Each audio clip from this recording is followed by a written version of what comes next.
So the food we eat consists of different components like carbohydrates, proteins and fats.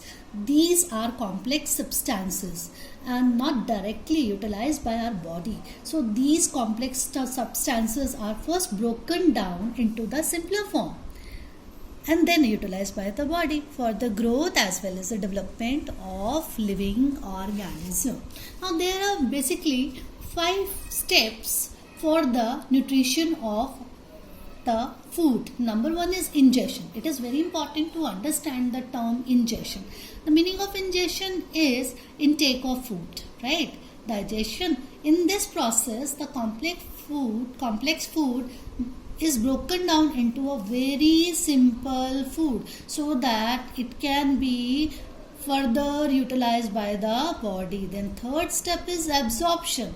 In this, the food is absorbed by the blood and then the fourth step is assimilation. In this, food molecules are used for producing energy and helps in the growth and development of the living being. And the food which is not utilized by the body is then removed by the fifth step, that is the egestion. In this process, undigested food is removed from the body. Now we know that different organisms use different methods to get the food.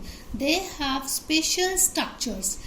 For example, when we talk about amoeba, they have false feet. Okay, these false feet are also known as pseudopodia. What they do with their pseudopodia?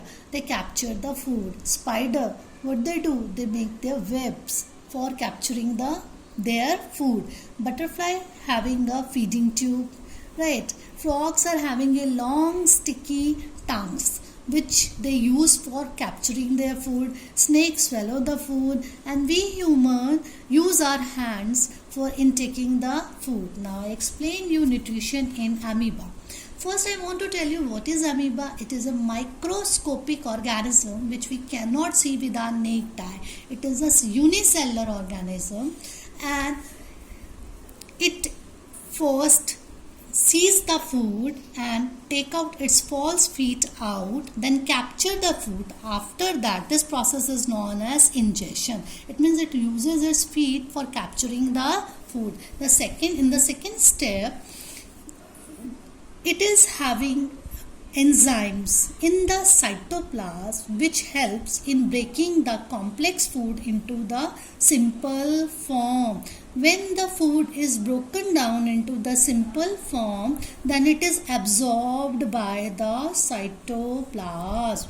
Then in the fourth step, that is the assimilation. In this, that food is stored within the cell for the growth and development of this animal, and during this process the food which is not required is removed by the process of egestion.